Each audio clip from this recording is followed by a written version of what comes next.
me siento orgulloso de ser peruano por sus costumbres.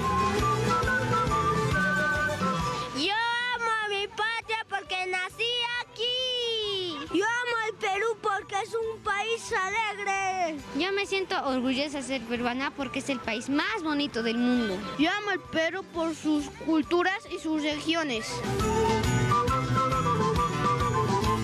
Yo amo al Perú porque nos da muchos alimentos. Yo amo al Perú porque tiene lugares muy bonitos del país.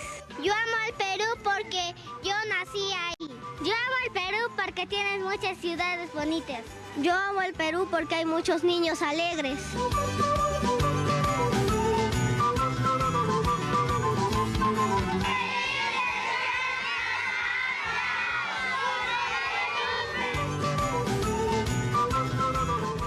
A pocos días de celebrar una vez más nuestro aniversario patrio, queremos reflexionar acerca de nuestra identidad nacional.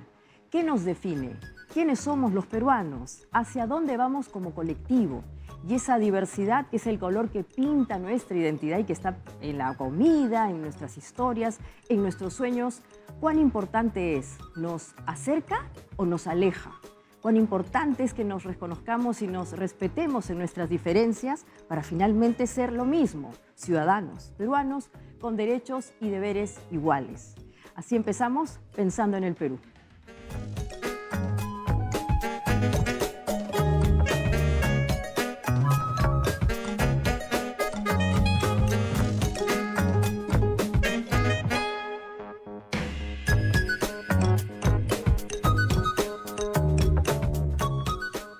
Muy bien, hoy vamos a celebrar el aniversario patrio del Perú intentando encontrar qué cosa nos define a los peruanos en el siglo XXI y sobre todo hoy día qué significa como colectivo reconocerse como peruano.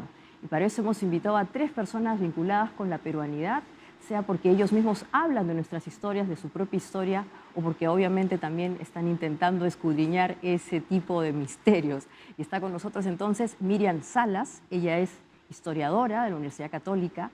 Con ella vamos a intentar encontrar qué nos identifica en la historia republicana del Perú y obviamente también en el mundo antiguo. También está con nosotros Alex Huerta Mercado, antropólogo, y finalmente el escritor y comunicador Gustavo Rodríguez. Muchas gracias por estar con nosotros y la pregunta está abierta. ¿Quiénes somos los peruanos? A ver, ¿quién se anima? Miriam. Bueno, hace poco me preguntaron de improviso qué era para mí el Perú, ¿no? Y yo contesté espontáneamente mi casa. Y creo que el Perú es mi casa en todo su bagaje, ¿no? Un bagaje que comienza a formarse desde el primer momento en que un hombre puso un pie en ese territorio y que poco a poco, a través de la dinámica de los tiempos, se han ido construyendo ciertos códigos, ¿no? Relacionados con los Andes que nos hacen hermanarnos, ¿no? A través del tiempo en el cual no solamente está presente las culturas prehispánicas, está el tiempo de los incas, la colonia y por supuesto la república. Entonces el Perú es mestizo, es multirracial y pluricultural desde los primeros tiempos. Ya lo decía los cronistas y en especial Luis Jerónimo de Oré en el siglo XVI, es decir, en las primeras etapas de la conquista, que en el Perú habían diferentes tipos de razas, ¿no? Diferentes lenguas, diferentes usos y costumbres. Pero también es cierto que hay algo que nos hermana, y creo que es la cordillera de los Andes y ciertos signos que se han ido tejiendo a lo largo de los tiempos que nos hacen identificarnos unos a otros. Y para eso está también muy presente el Ande, ¿no? Que no está solamente en la sierra, está muy presente en la costa, en la sierra y por supuesto en la selva. Exactamente, y lo que dice Miriam es interesante, ¿no? Hay códigos compartidos, por ejemplo, en una familia, ¿no es cierto? Si somos una familia, hablamos con los mismos tonos, entendemos las mismas cosas. ¿Somos en verdad una familia en los peruanos o todavía somos una familia disfuncional? Somos disfuncionales todavía. Somos disfuncionales, pero somos una familia. Claro, lo interesante es que, claro, hay palabras que se ponen de moda, ¿no? Entonces, a veces somos un poco tóxicos, a veces somos amorosos, ¿no? Pero somos familia. Es cierto, porque a veces lo que nos une es el conflicto. Interesante. Sí, porque si te das cuenta, todo grupo humano necesita rituales para mantenerse, ¿no? Así es. Llama la atención como cercanas a las fiestas patrias, el ritual que nos ha unido por mucho tiempo ha sido el desfile militar, ¿no? Incluso yo recuerdo, en el Paleolítico Superior, en el colegio, cuando yo estaba en el colegio, marchábamos militarmente, ¿no? Con marcialidad. Sí, ¿no? terriblemente. Y ahora cerca de fiestas patrias hay marchas, pero de protesta. Entonces, digamos que en eso nos hemos movido, ¿no? En marchas que marcan una disciplina que pretende unirnos y también en marchas en oposición al Estado. Entonces, hemos sido una nación unida por un Estado, pero tal vez también esa lucha de oposición con un Estado es lo que también nos ha unido. Entonces, yo creo que ahí va, ¿no? Es una historia compleja, en que tal vez hemos tenido eso en unión, esa contradicción que hemos tenido con un Estado. Exactamente, Gustavo, somos una familia disfuncional, con códigos y nos gustan los conflictos. Dicen que así, son formas que unen a las familias a veces, ¿no? Las personas se unen no por las cosas buenas, sino por lo tóxico. Bueno, como narrador te digo que los conflictos son ideales para generar narrativas. O sea, Claro. no existen relatos si no hay conflictos que sobrellevar, sobrepasar, para llegar a algún tipo de éxito, ¿no? Y ahora que los escuchaba me doy cuenta de lo importante que es, pues, crearnos o editar cada cierto tiempo las historias que nos contamos de nosotros mismos, justamente para tratar de encontrar una identidad común, para tratar de unirnos, digamos, al menos mentalmente, ¿no? Y claro, la pregunta es, ¿qué nos une a los peruanos o qué historia nos contamos los peruanos de nosotros mismos o en qué creemos los peruanos? Pues va a variar dependiendo de a qué peruanos de qué siglo le preguntemos, como decía Miriam, y incluso el estado de ánimo en el que estemos ahorita, ¿no? O sea,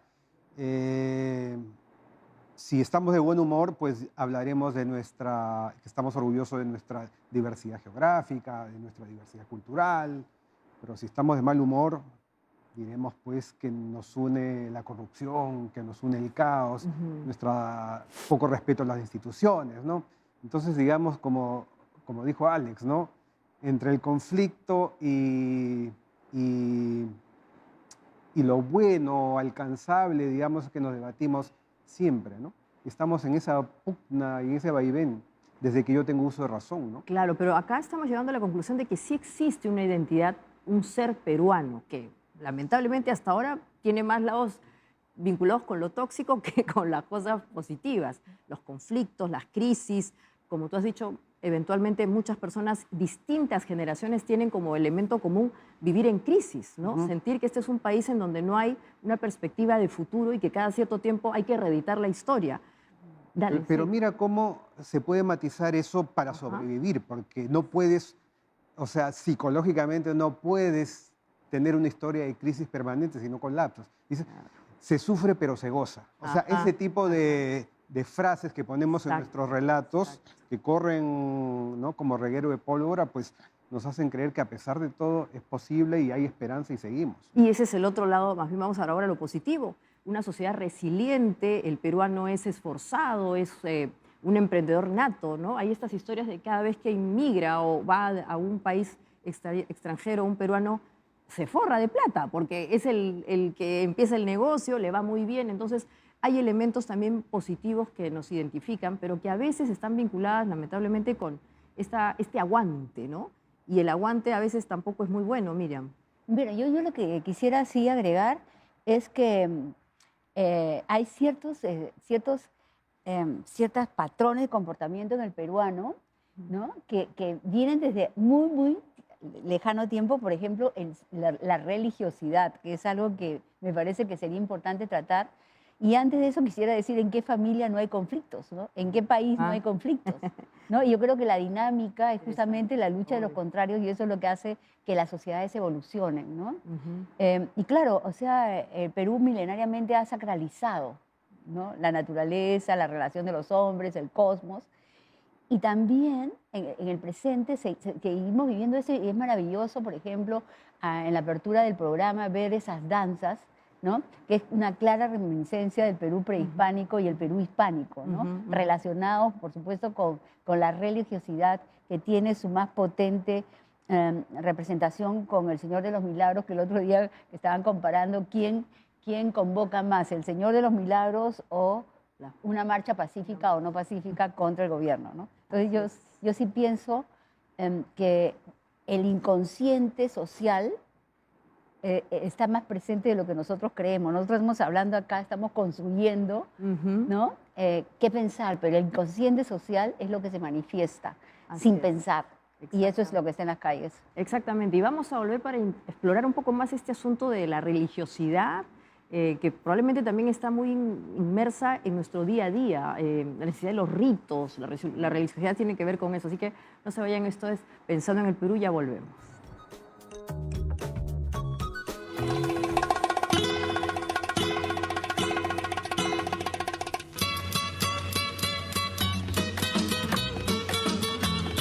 Estoy orgulloso de ser peruano por la gran gastronomía que nos representa a nivel mundial. Porque tenemos una de las 7 maravillas del mundo. Por nuestra libertad y por nuestros héroes. Y que hoy debemos tomar como ejemplo para trabajar por un Perú mejor. Porque Perú es historia y tradición. Y también tenemos riquezas naturales, pues, ¿no? Como el río Amazonas. Que tenemos la gran maravilla, la selva grande, las aguas dulces. En costa, sierra y selva tenemos cultura, monumentos y arte que nos llenan de asombro y de orgullo. Considero que los peruanos y peruanas son gente luchadora, emprendedora y bastante creativa. Sus ricas montañas, sus playas preciosas y la gente linda que tiene nuestro Perú. Yo me siento muy orgullosa de ser peruana porque el Perú es un país multidiverso, con muchas tradiciones y costumbres. Yo me siento más orgulloso de ser peruano por su biodiversidad en la costa, en la sierra, en la selva. Aparte de la cultura, de la historia de nuestro país, está también su gente, están sus tradiciones y están muchas de las cosas que los peruanos deberíamos de seguir sintiéndonos orgullosos.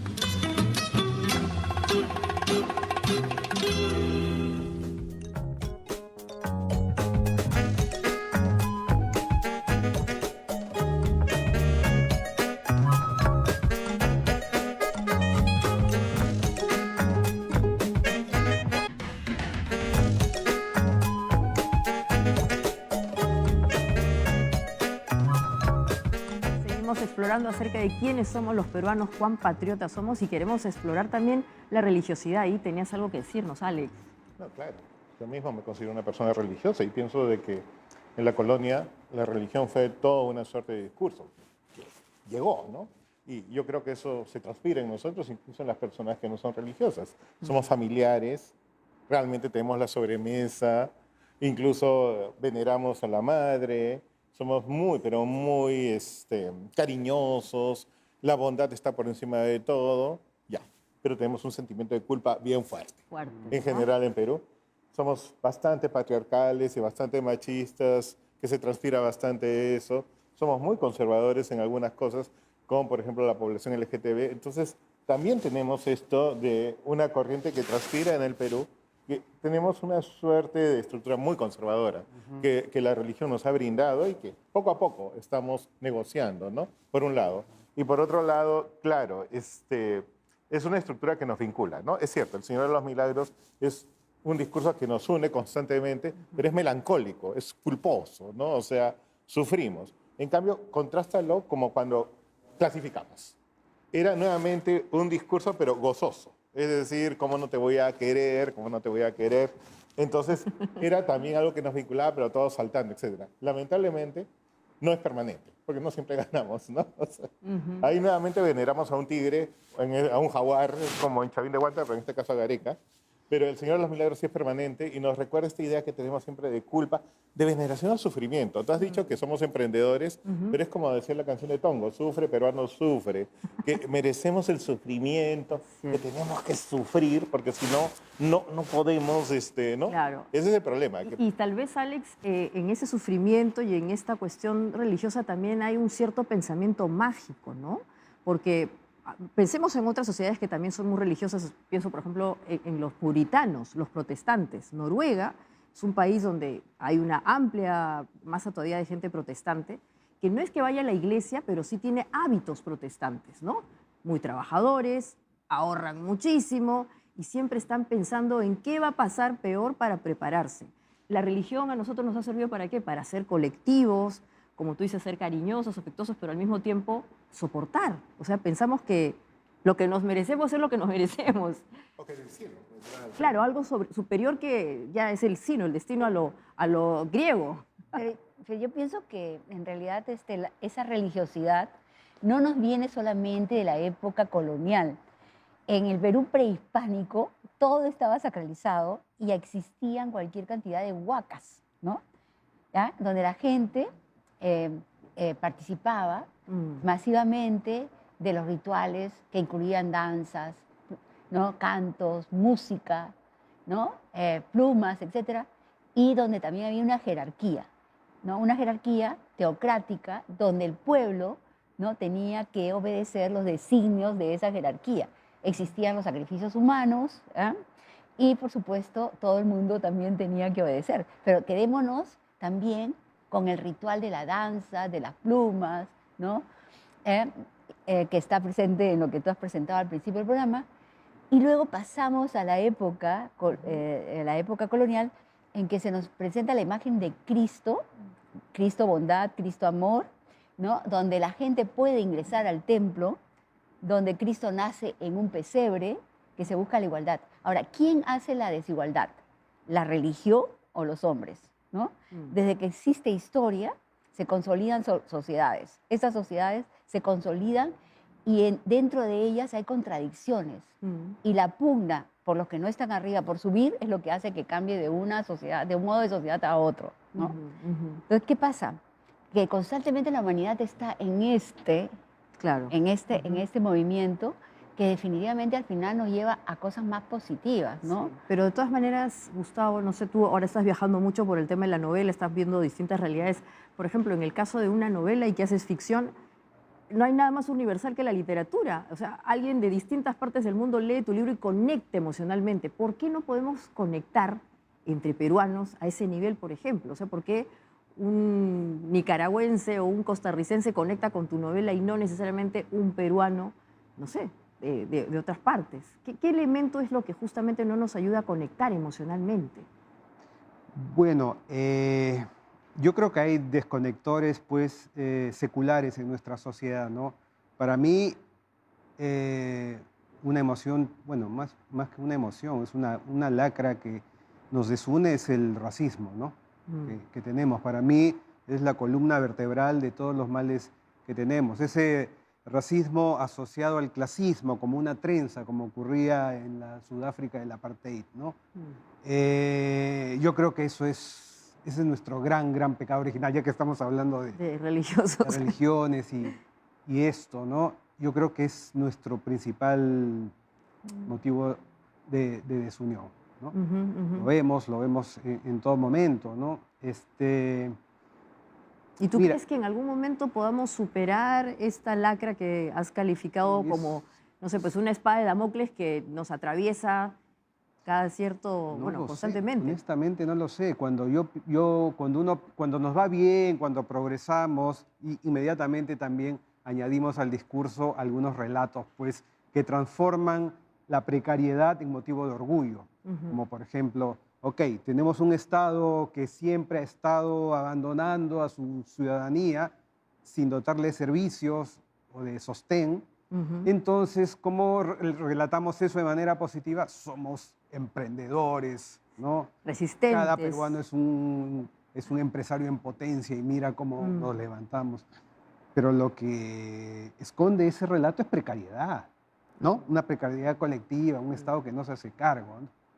Entonces, con el tema del racismo, pues, no sé, honestamente, yo creo que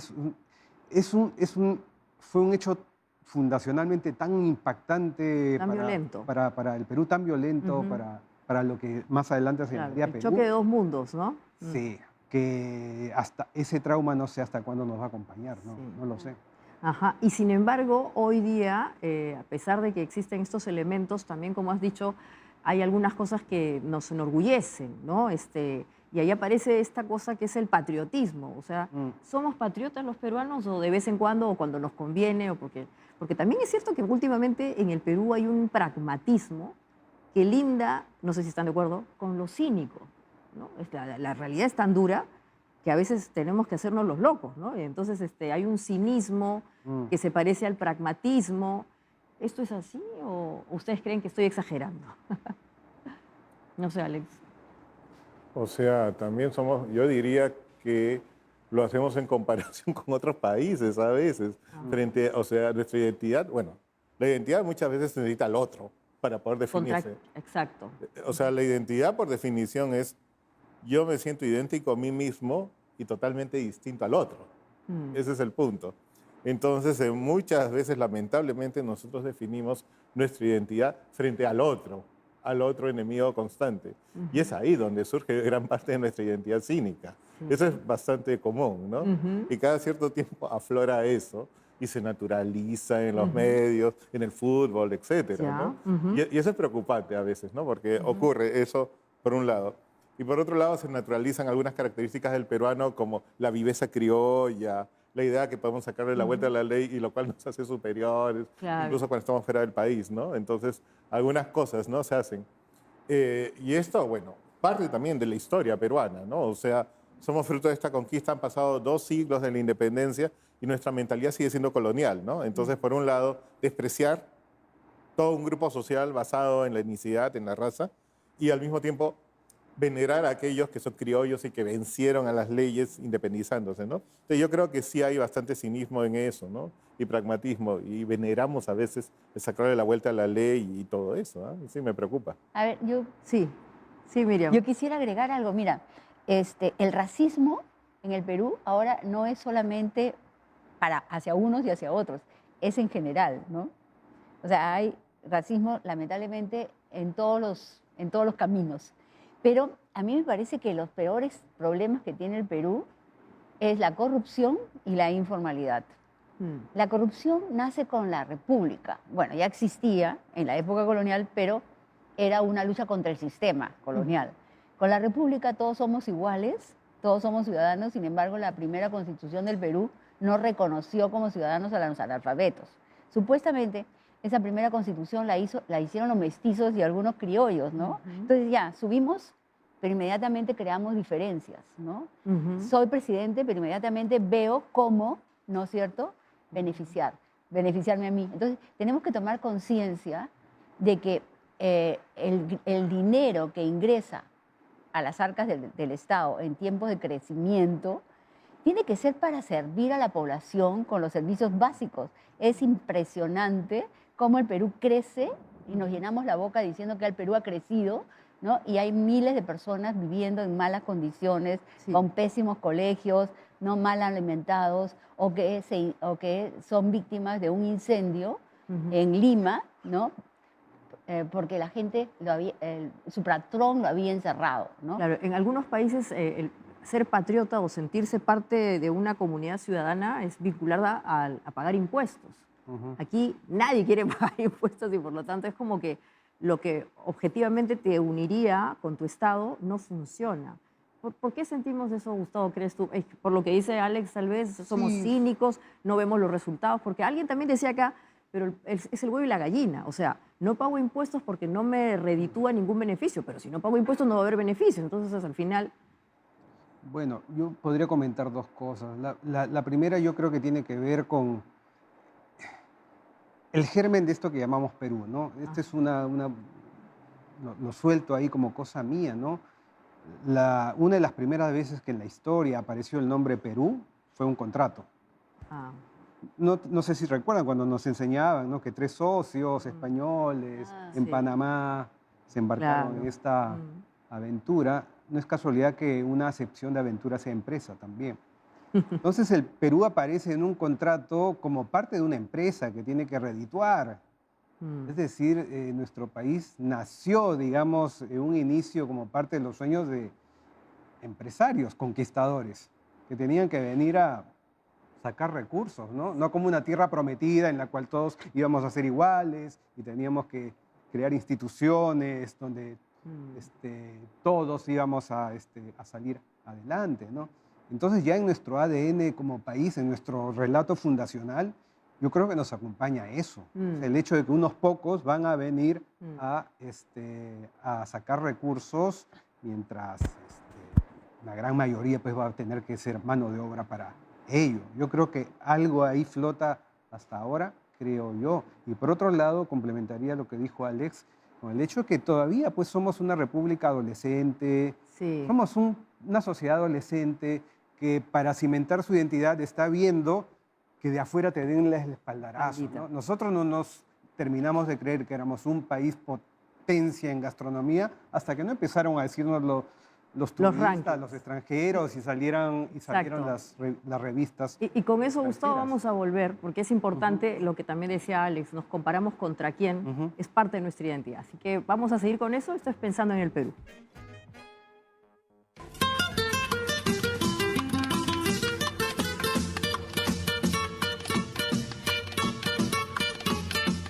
Lamentablemente, esas costumbres de antaños, cuando llegaba la fecha del 28, todos los pobladores pintaban de rojo y blanco sus casas y los licenciados peruanos tenían que estar en el desfile de honor. Los desfiles escolares, militares que teníamos, ¿no? En mi época, por ejemplo, que ahora no se ve casi nada.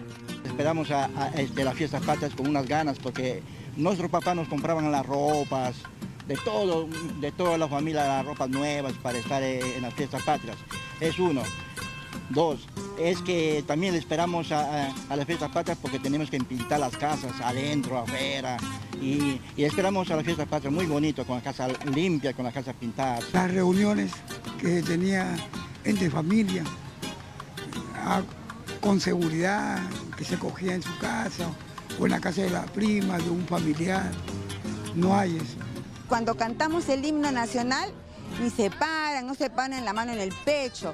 Pero mi padre, un 7 de junio, Día de la Bandera, nos cambiaba temprano y bajábamos a la plaza para darle el valor a la bandera. Y quisiera que ahora hagamos eso.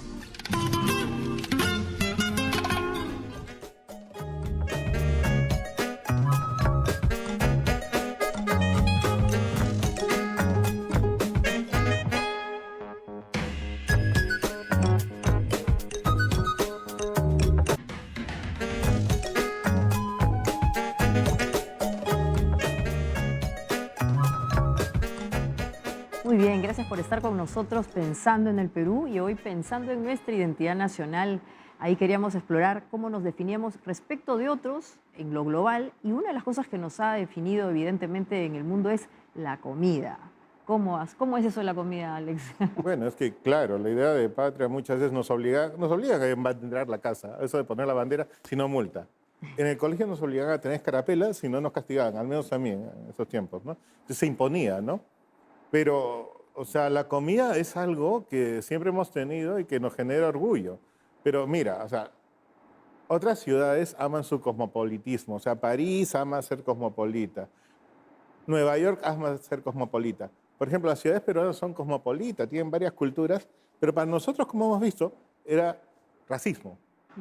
Y no fue un historiador, no fue un literato, no fue un antropólogo quien descubrió que dentro de ese cosmopolitismo había riqueza. Fue un cocinero, en realidad, y que se podía ver la variante cultural ahí.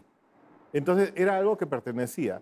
El folclore no pertenece a todo el Perú, la artesanía no es consumida por todo el Perú, ni siquiera por quienes la producen, el fútbol no es constante, en cambio la comida todo el mundo la ha tenido.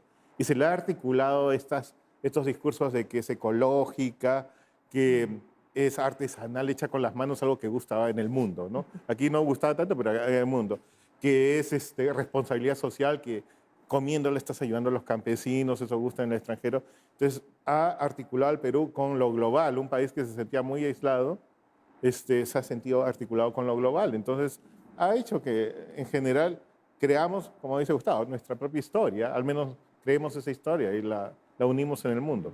Nuestra narrativa. Probablemente sea el único relato contemporáneo en el Perú positivo en el que todos nos hemos puesto de acuerdo, ¿no? Y en tiempo récord, te diría. Sí, yo creo que es un relato al cual hay que del cual deberíamos aprender también, ¿no? Y si nos articulamos y nos ponemos de acuerdo en otros aspectos, pues imagínate cómo nos iría. Ahora, me gusta lo que decía Alex, porque también yo creo que lo que distingue al Perú de cualquier otro país en el mundo es que es una potencia cultural tremenda. Y a nuestra población de repente, claro, no lo verbaliza tan bien, lo intuye un poquito, tiene estampas turísticas dando vueltas, pero la comida, nuestra comida lo concreta, lo hueles, lo puedes invitar, ¿no? Entonces, ahora, siempre hay paradojas, ¿no? Curiosamente, aquello que tanto orgullo nos da cuando lo vemos en un plato como producto de nuestra multiculturalidad, ya no nos gusta tanto, este mestizaje, digamos, no nos gusta tanto cuando lo vemos caminar por el Jirón de la Unión, de forma de seres humanos, ¿no? Es muy complejo. Muy el tema. complejo, exactamente, porque al final, detrás de eso tal vez haya una palabra que hay que aceptarla, que hay privilegios, que no es lo mismo, hay chistes muchísimos de eso, ¿no? Que no es lo mismo una persona, como tú has dicho, mestiza caminando por el Jirón de la Unión y una persona mestiza caminando por Miraflores. Uno es el cholo power y el otro, ¿qué es? El cholo pobre, no sé. El tema de los privilegios, cuánto daño nos hace y qué deberíamos hacer justamente para tratar de reconocer que, en efecto, que su presencia sigue siendo un lastre, ¿no? Sí, solo para cerrar la idea que hablé sobre el racismo en el bloque anterior, es el racismo relacionado a los privilegios. Así es, ¿no? Con respecto a cierta fisonomía, a cierto color de piel, el que nos hace daño, ¿no? La indignación por la injusticia que se ve al ver eso, valga la redundancia, pues es lo que termina conflictuándonos a todos, ¿no? Exacto, y el conflicto hoy día además se llama polarización, ¿no? Que es muy duro lo que vivimos, ¿no? Si a eso le sumamos ahora que si tú no piensas como yo, eres mi enemigo, ya olvídate, pues estamos totalmente resquebrajados. Bueno, yo quería retomar el tema de la comida, y a mí sinceramente me da mucha pena que se diga que lo que más les enorgullece es la comida, ¿no? Cuando en realidad detrás de esa comida hay todo un desarrollo cultural milenario, ¿no? Con los inventos en las cuevas, por ejemplo, de los hornos para cocinar, ¿no? De la domesticación de las plantas, la domesticación de los animales, la creación de los canales de irrigación, de las herramientas, ¿no? La multiplicidad del control de los diferentes pisos ecológicos. Y detrás de ello, 86 culturas vivas, ¿no? Que eso es a mí, en realidad, lo que me enorgullece. Y que realmente creo que es lo que nos aferra al país, ¿no? Y a mí no me da ninguna cosa ver personas con sombreros, sin sombrero, con faldones. Además, a mí me encantaría hasta ponérmelos, ¿no? Porque creo que hay una belleza tan grande detrás de todo eso. Y como decía Guamán Poma de Ayala, ¿no? En el Perú han habido cosmógrafos, astrónomos, ingenieros hidráulicos, de todo, pero no los respetamos, no creemos en ellos, no los veneramos. Y tendríamos que hacerlo, porque realmente la cultura peruana es una cultura riquísima. Sí, ¿no? Sí, porque tal vez, no sé si opinan igual, en esa lógica de los privilegios hay artificialmente la creación de una superioridad, ¿no? Que uno es más superior que el otro artificialmente, porque otra vez, como hemos dicho, una misma persona con ciertas características, incluso de vestimenta y todo lo demás, puesta en otro lugar, tiene otra valoración respecto de otro artificialmente, ¿no?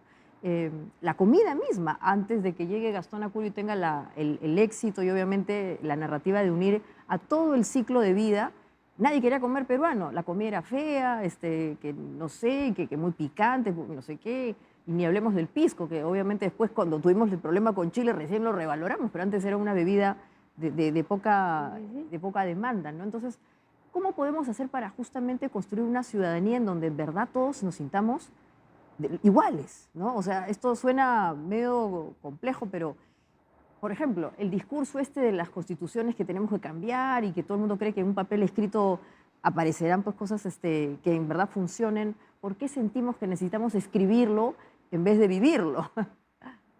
No sé. Bueno, precisamente por el concepto de ciudadanía que no está funcionando. Desde su inicio creo que el término, si se dan cuenta por sus primeras letras, aduce a la palabra ciudad. Y somos un país que ha sido de regambre rural y que ha cambiado su fisonomía en reciente tiempo, pero implica de que ha habido un centralismo bárbaro de las leyes a partir de las ciudades de Occidente y que ha visto más Europa o ha visto más al extranjero que a sí mismo. Así mismo. Por un lado, nuestro lugar de enunciación, sí, comenzando por nosotros mismos, ha sido la ciudad. Entonces, creo yo que nos hemos convertido en un sitio donde la mayor parte de la población siente que tiene más deberes, que es castigada, que tiene que obligada a hacer más cosas que derechos. Entonces, tal vez, o sea, lo de la Constitución, la exigencia es más bien sentir que el Estado llegue a más sitios, porque hay una lejanía con respecto a eso y hay un sentimiento de abandono. Entonces, pienso de que debe haber más espacios de diálogo con más difusión y más puentes, me parece, ¿no? Más pensando en el Perú. En todos, o sea, en ese Perú que es un poco mucho más variado, del que incluso podemos tener alcance. La pandemia nos reveló cómo somos, ¿no? Y incluso el Internet revela lo que somos a veces. Aunque no todo el mundo tenga acceso al Internet, revela que somos un país donde hay una tensión bien fuerte entre grupos. Entonces es tiempo de entablar diálogos y no por Internet, sino cara a cara. Así es, exactamente, sí. O sea, pienso que hasta ahora, ¿no? Estamos pagando los platos rotos de una educación horrenda, acumulada durante décadas, ¿no?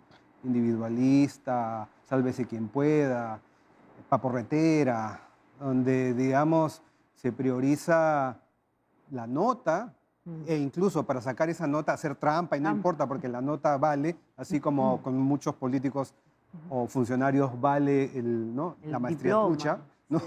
Es lo mismo, digamos, en vez de inculcar pues en nuestros chicos, en nuestras chicas, desde pequeños en los salones de clase, diálogo, empatía, ponerse de acuerdo, ¿no? Eso, jugar a ser ciudadanos, a ponernos de acuerdo, a pensar en el otro antes que en uno mismo. O sea, si partiéramos ahí desde pequeñitos, o sea, en 1 o 2 generaciones este país cambiaría definitivamente, ¿no? Y no estaríamos pues diciendo palabras huecas. Me encanta el Perú porque alguien me dictó que debo decir esto, o para porretear el himno nacional, ¿no? Sí, sino que honestamente te encanta. Que te encante porque, a ver, yo amo el Perú porque en este país descubrí el amor, así de sencillo. Aquí empecé a sentir cosas bonitas. Entonces, es así de sencillo, lo del himno, esas ya son creaciones intelectuales, ¿no? Para mí. Entonces, eso, tenemos que empezar o sea, debemos... Eso, ya lo dije. En verdad, lo que nos estás diciendo, Gustavo, es que tenemos que empezar a crear memorias colectivas bonitas. Afectuosas. Positivas. Desde pequeños. Desde pequeños, y no memorias colectivas tristes, feas, que nos alejan como la casa y la familia, ¿no? Así que con eso vamos a volver para seguir construyendo memorias colectivas positivas en Pensando en el Perú.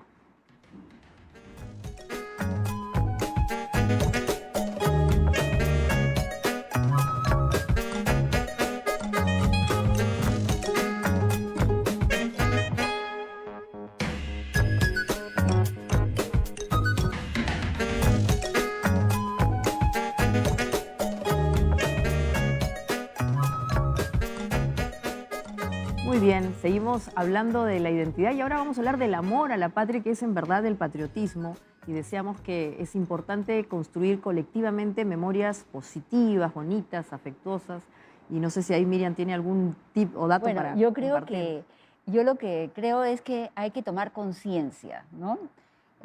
No palabras bonitas, sino tomar conciencia. El estudio histórico de la República, qué sé yo, desde el punto de vista económico nos lleva a certezas, ¿no? ¿Qué se hace con los presupuestos, ¿no? ¿Cómo se reparte el dinero? ¿Cómo se distribuye? ¿En qué se gasta? Y definitivamente en lo que se gasta es en privilegiar Lima, ¿no? Se ha gastado en la centralidad, ¿no? Un país muy centralizado, que no ha visto tampoco dotar de fondos, de los fondos necesarios para desarrollar la educación, ¿no? La salud, la vivienda, la justicia. Si nosotros estudiamos los presupuestos del siglo XIX, eso no existe, no aparece, ¿no? A pesar de que es la época del guano, cuando el Perú tuvo un mayor crecimiento. ¿En qué se fue todo ese crecimiento? En corrupción. Y lo mismo pasa en el siglo XX, parece mentira porque la historia se repite. Yo creo que cada uno de los peruanos debemos tomar conciencia de que no se puede tolerar malos servicios educativos, sanitarios, de vivienda, historias de cómo se maneja el tema de mi vivienda y qué sé yo, no deben existir, ¿no? ¿Por qué? Porque en el Perú hay 33 millones de habitantes, de los cuales una buena porción son pobres, ¿no? Y eso no debe ser, ¿no? Entonces a mí me da mucha cosa que pensar cuando hay muchos migrantes peruanos que tú los ves que van a otros países y cómo se desarrollan físicamente, cómo se desarrollan intelectualmente y por qué no en el Perú, ¿no? Entonces yo creo que sí, la ciudadanía tiene que ser muy activa y además no votar porque lo quiero, sino qué es lo que me va a dar. ¿Cómo hacemos una ciudadanía más activa? Que no necesariamente implique ir a protestar, es una vía, pero, por ejemplo, más activos en lo que tú dices, haciendo rendición de cuentas, solicitando accountability, exigiendo, no sé si eso suena muy romántico, pero eso también es ciudadanía, ¿no es cierto? Sí, y protestar también es ciudadanía, no estoy en contra. Me parece que protestar es una vía, claro, no la a descarto. través de, claro. Y bueno, Miriam, como historiadora, nos enseña también que no se ama lo que no se conoce. Entonces, tenemos que conocer, ¿no? Conocer nuestra historia, conocer nuestra patria. Y también, bueno, también buscar, o sea, que el Perú, crear el Perú y que el Perú nos quiera, efectivamente. Pedir y también buscar y reclamar y votar, porque también queremos mejores servicios y que las personas tengan mejores servicios. Hay algo que me preocupa por el bienestar colectivo y el amor colectivo, y es esta modernidad que los jóvenes tienen ahora del emprendedurismo, que está bien para una ciudadanía participativa, pero esta idea de yo consumir, de yo estar encerrado en el ciberespacio, porque hay un Perú también ciberespacial. Así es. Y ya, pero también del hágalo usted mismo, triunfe usted mismo, si usted es pobre es porque quiere, etcétera, que se olvida del yo colectivo.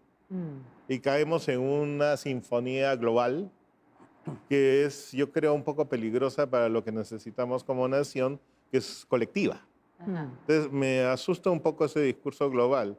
Entonces, yo creo que también tenemos que construir un discurso moderno que implique a todo el Perú.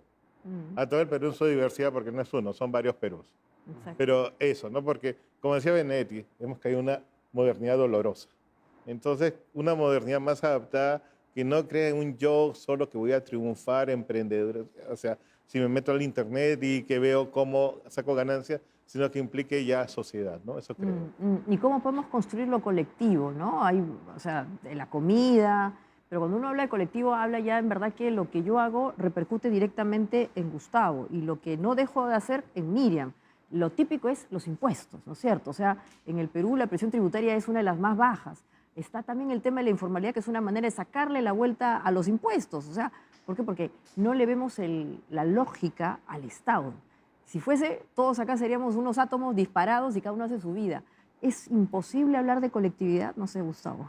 O sea, mira, me haces recordar que cuando yo iba al colegio, me educaba, y yo no sé si sigue haciendo esto así, cada salón de clases era como una dictadura. O sea, había un dictador, literalmente, alguien que dictaba, un profesor, y después muchachos, muchachas en su carpetita, a quienes hacían competir unos contra otros, ¿no?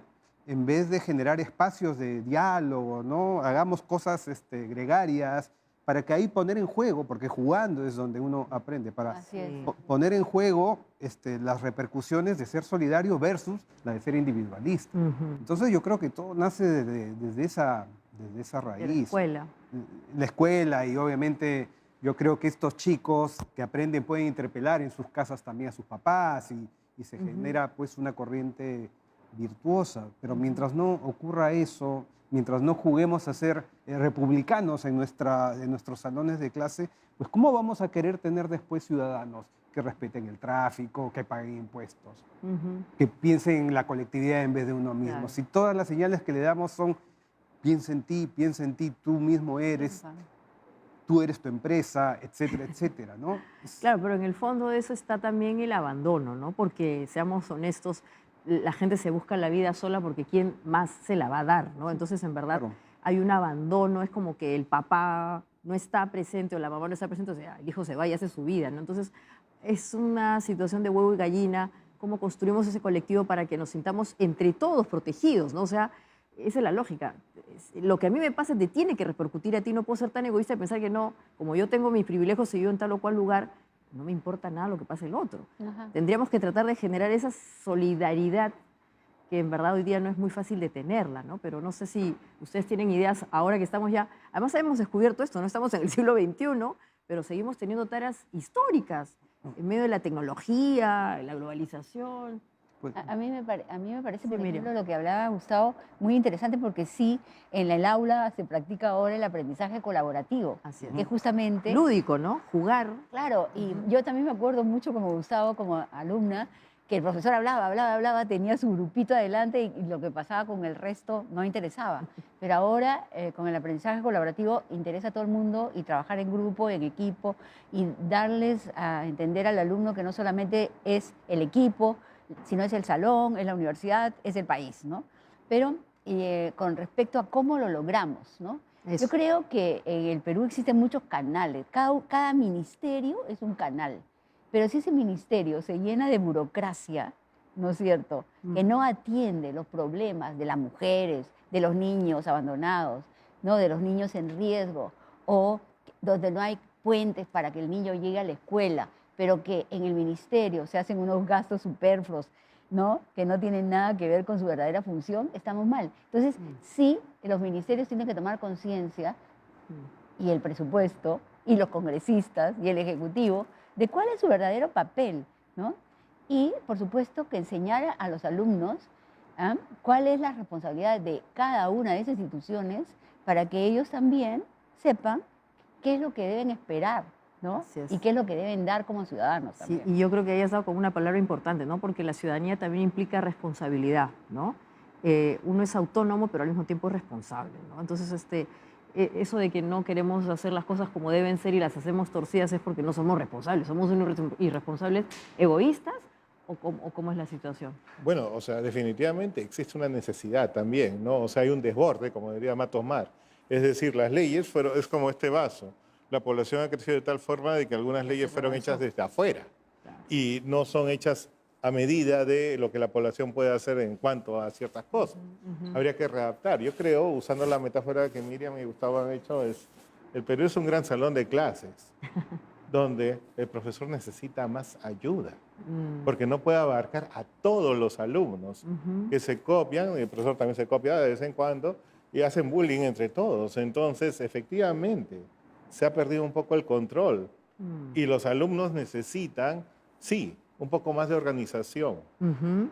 Eso es importante. Y cuando hablas de organización, en el fondo está la idea de un cierto orden, una cierta predictibilidad, ¿no es cierto? No puede ser posible que los últimos 5 años hemos vivido de tumbo en tumbo y eventualmente nada obsta que volvamos al tumbo en tumbo. Entonces, en verdad, psicológicamente, ¿cómo alguien puede vivir así? O sea, define mucho al país, ¿no? Esto que hemos dicho que es un país resistente, emprendedor, en fin. Entonces, hablar de colectivo ahí básicamente es hablar de lo colectivo para llorar, para abrazarnos en la pena. ¿Cómo podemos darle la vuelta a ese elemento colectivo de todos sufrimos, sufre, peruano sufre, que es lo que me identifica contigo, y darle una vuelta y decir más bien, ok, tenemos que tratar de ser menos egoístas y empezar a buscar cosas de solución? Yo creo que ya todo el mundo se metió en su celular para no ver, porque ya estamos en piloto automático, en parte. Hay un desasosiego, lamentablemente, veo por un lado. Sí, no sé, para ir terminando, a ver. Sí, hay un desasosiego, pero el Perú también ha demostrado, ¿no?, que ha salido de crisis bien peores. profundas, peores incluso, y yo creo que va a estar en nosotros no darle reflectores, no darle micrófonos, no darle votos a los políticos que le han dado un vuelco siniestro a la palabra política. Política es conversar, pactar, ponerse de acuerdo, así pienses diferente. Así es. No debemos premiar a los políticos que nos dividen, que insultan.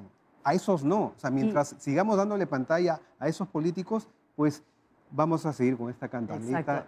Durante mucho Y tiempo. con eso nos vamos a quedar porque la política tiene que ver con la polis, la ciudadanía con la ciudad, hay que involucrarse con los temas públicos y esto es también obviamente un espacio para eso. Que tengan unas felices fiestas y volvemos en una semana más pensando en el Perú.